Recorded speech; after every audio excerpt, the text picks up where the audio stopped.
Hey there everybody, Thet here, and welcome back to Thet Plays Fallout, a post-nuclear role-playing game. You may notice I have switched to the follower's robes.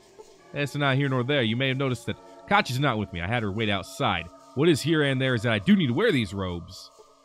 Talk to the Lasher again. Why have you come, Initiate? You know that I do not like to be disturbed. Well, I just want to speak with the man in charge, you see. He tells me you should speak to Father Morpheus. He's in the tower, but it's unlikely that the Nightkin will allow you to pass. Can you persuade them to let me pass? Reasonable request. Take this symbol. He said that last time. You may have noticed that. But now, if I go in my inventory, I actually have the COC badge. It stands for Children of the Cathedral. You know, I don't know what you thought it stood for, but that's what it means. It also has bumps into indentations, kind of like a key. And that's the key to this whole thing, you see. Because when I equip it and I put it over here, bada bing, bada boom, door's open. Bada bing, bada boom, I'm in. Then we head upstairs. Beautiful. Okay. You may notice the Nightkin here. You may not. This one moved over here. You might notice that. We gotta go to the top of the tower, but yeah, there's one right here in front of me. If we had Katja with us, or if we were not wearing the robes, they would attack. That's why I let Katja stay outside. You have to understand. So now we're at the top. Now we go in here. Now we talk to Father Mr. Morpheus over here, who, oddly enough, is not Lawrence Fishburne. I was very disappointed. Inviting anyone to my room, and yet I have a visitor. So I didn't mean to talk over you like that. Stop, because I have a deal for you. What could you possibly offer me? Well, I'm from a vault. You know what that is, right? Go on. I have some information about the Master. About my vault. Now, this, you have to be careful here, because if you say, give your master, he gets all offended because he has a tiny ego, and he's like, I don't have a master. Well, he has a big ego. He's a tiny intelligence, probably. But anyway. Fine. I will take you to the master, but if you are lying, you will know. Fine. We'll talk to the master. So what shall it be? Do you join the Unity, or do you die here? Join. Die! Join. Die! This guy scared the hell out of me when I was a kid. Also, I played this when I was a kid. Don't do that, kids. Also, so here's how we're going to do this. We're going to talk our way through this. You understand? I do have a plan, but I'm not going to tell him about my plan. Instead, I'm going to say, if you can prove to me that your Unity is the best course for humanity, then I will help you. I don't have to prove anything to you. Prove. Well, I can't know you represent the best future unless you prove it to me. You see, you don't want to go to his ego, and you don't want to call him a villain either. You don't want to offend him. Very demanding for one in your tenuous position. But I can Respect. your needs. All right, so tell me, what's the Unity all about? And stop staring at me with your third eye. Wait, maybe that's your second eye. Can't tell anymore. The Unity will bring about the master race. Master. Master! One able to survive, or even Thrive. in the wasteland. As long as there are differences, we will tear ourselves apart fighting each other. We need one race. Race. One goal. Goal. One people to move forward to our destiny. Nice little speech you got there, Master. That race being the mutants, of course. Again, don't insult him. Of course. Mutants are best equipped to deal with the world today. Who else? The ghouls? Please. Normals? They brought nuclear death to us all. This will be the age of mutants. All right, fair point about the normals, but to be fair, he still survived.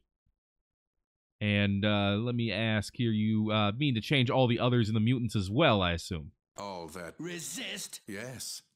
And all those that are required for the Unity. as well. The remainder will be allowed to live out their days, but under Unity control. And protection. But none shall breed, for they will be the last of their race. I see. Well, it does sound like you've got a problem with your master plan. And what is that? I happen to know that your mutants are sterile. Preposterous! The FEV2 virus doesn't destroy the reproductive organs of those it mutates. Correct, but it does destroy the gametes. Anyway, have you talked to any of your mutants about this? You can't science him out of this. He won't believe you. But have you talked to any of your mutants about this? I believe I shall. Don't move. If I don't move, I can't click done. My scientists assure me that nothing is wrong. What do you say to that? Say! Do you think to ask a female mutant? Because, you know, they all kind of look the same. Reasonable. One moment. Are you sure? What about the other? Females. It cannot be. Well, he actually sounds very, very sad, but sorry to say it, Master, but the super mutant race is doomed. But it cannot be. This would mean that All my work has been for nothing. Everything that I've tried to a failure. It can't be. Yeah, you can actually talk him out of his downward spiral. Why you would want to do, I guess if you really want to fight him, you could, but sorry, Master, this just isn't an option for you. Your race will die out after this generation. I don't think that I can continue to have done the things I have done in the name of progress and healing. It was madness. I can see that now. Madness. There is no hope. Leave now. Leave while you still have hope. I love that little speech at the end. Alright, with that done, we actually have 240 seconds to get out of here. Luckily, we are dressed in the robes, and we have nobody with us, so we're not going to be attacked. Although we are going to be hit by psychic attacks. There's a lot of text down here for the psychic attacks. You can read it on your own time. I have a limited amount of time to get out of here, though. So, I'm going to go. Still, I'm going to scroll up so you can actually read that one. But it's pretty cool text. Because the Master, you see, has psychic powers. Well, yeah, let's get the heck out of here. He actually armed a nuclear bomb, which is somewhere in here. On one of these floors. So, we're going to leave. Because I don't want to be in that. When it's done, you see. Nice place you got here, by the way. Love the goo on the walls. The goo on the everything. I wonder if he's actually psychically connected to all of that. Be an interesting thing to find out. Oh, Halt, what is your business here, child? I'm on important business. You have no right to stop and question me. You may pass, but next time follow proper procedure. All right. Blessings to you, brother. Bluff my way out. How you doing? Little floater thing. Yet not even the animals will attack you. I think they're animals. Do they qualify as animals? I really don't know. And there's a secret door here. If you were sneaking your way in, you'd have to find that door yourself, you see. Would actually not be that hard. Anyway. Let's go. We just scoot on out of here. Hey, you might want to leave. Oh, I'm sorry, you're meditating. Okay. Well, have fun with that. Just gonna meditate yourself right into the dirt, huh? Alrighty then. Out we go. Alright, Katja. You might want your help. You might want to come with me. Just throwing that out there. It's a good suggestion. Let's scoot.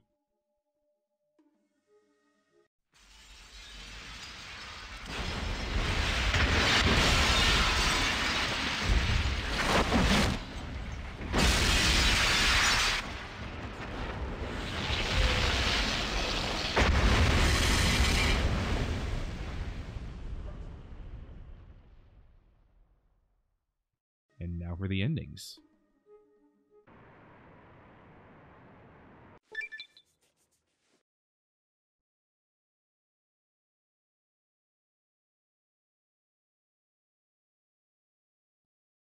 The death of the Master was the first major step towards ending his mad dream of conquest and enforced peace. But it is the destruction of the vats that neutralizes the mutant threat. Without the ability to create more mutants and enforce their harsh brand of justice, the mutant armies flee to the east, beyond the no man's land.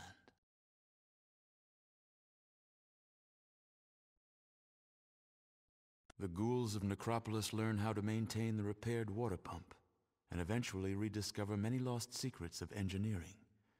They form a business, selling this technology to other towns.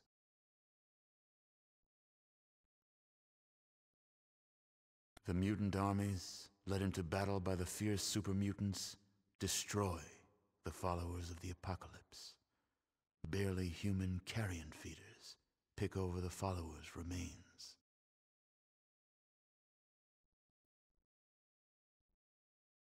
In Shady Sands, Tandy helps her father Aradesh bring a new community and new life out of the broken remains of the world.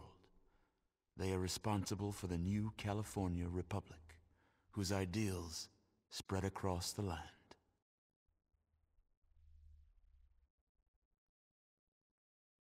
Killian Darkwater takes firm control of Junktown, drives out the last of Gizmo's kind, and then enforces his own brand of frontier justice. Life is fair and safe under his law.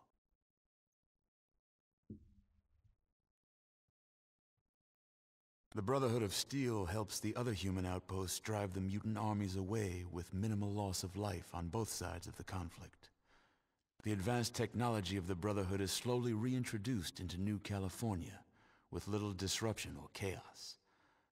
The Brotherhood wisely remains out of the power structure and becomes a major research and development house.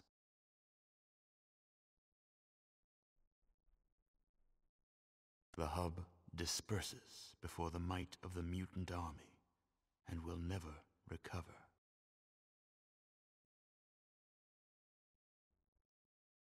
Thanks to your persistence, the Raiders are destroyed as an effective fighting force and disband. None of the Raider survivors are ever heard from again.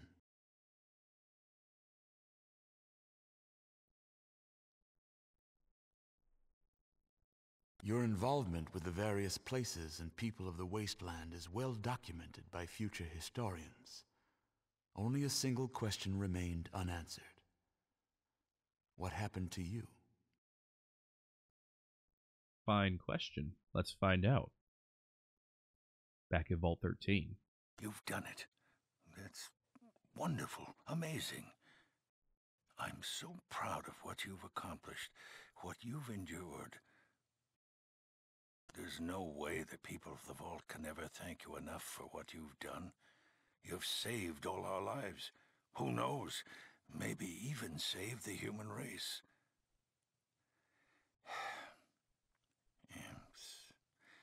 That makes the rest of this even harder. Everyone will want to talk to you. Every youngster will look up to you and want to emulate you. And then what? They'll want to leave. What happens to the Vault if we lose the best of a generation? What if we are the only safe place in the world? You just gave us back all these lives. I can't take the chance of losing them. I've made a lot of tough decisions since I took this position, but none of them harder than this one. You saved us, but you'll kill us. I'm sorry. You're a hero, and you have to leave. Well, let me just say I would not want to be the one making that decision.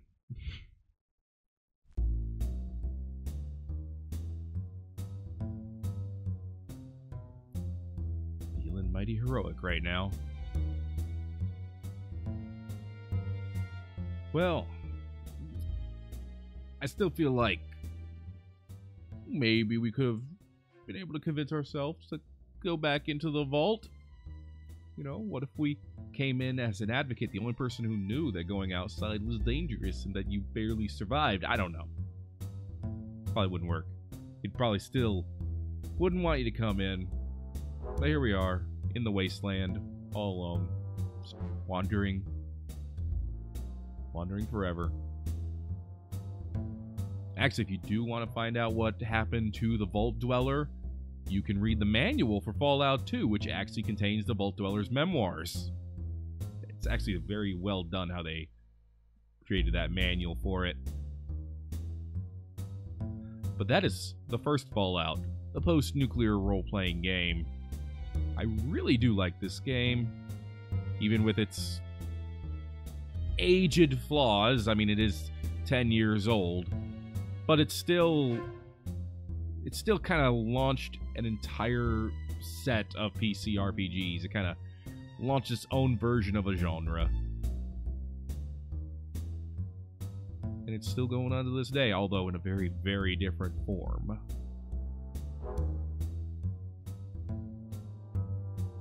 Thank you very much for watching this episode and this series of Thet Plays Fallout, a post-nuclear role-playing game. If you enjoyed it, make sure to let me know by giving it a like. If you haven't already, feel free to subscribe for more.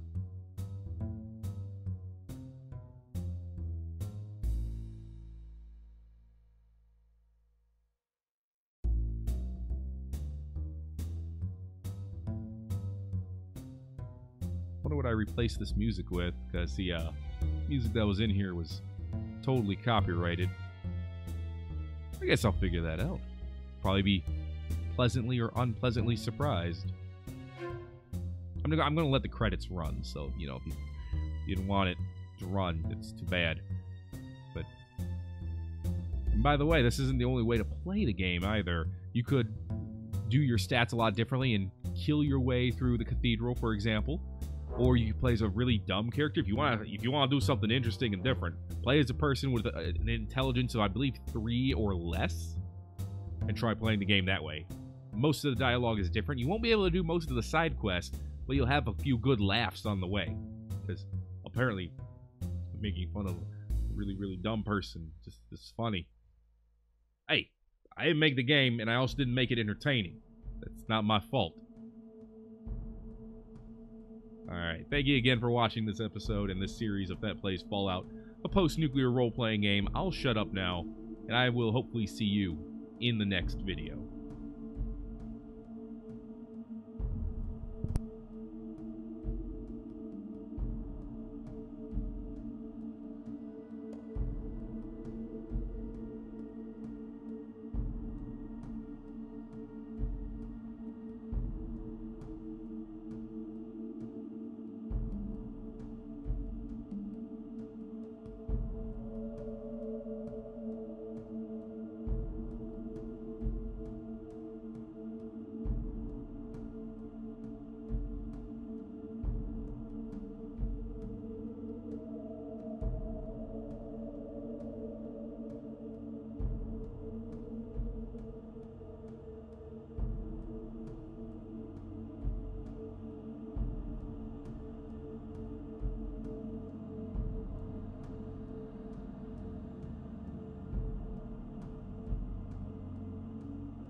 gonna be honest, this credit sequence is taking longer than I thought it would. I understand, a lot of people were involved in this game. You have a right to be proud of your work. But you couldn't have just done like two lines of credits while we were doing this? You know, you'll get time. We would have time to read it all with it crawling this slowly. Oh, we're getting to the voice acting, though. Yeah. It's the good stuff. Richard Dean Anderson as Killian. I believe that they also, yeah, they had Jim Cummings for 3 people. Thet, Gizmo, and the Master. Master has multiple voices, of course. I mean, look at this list. It's pretty great.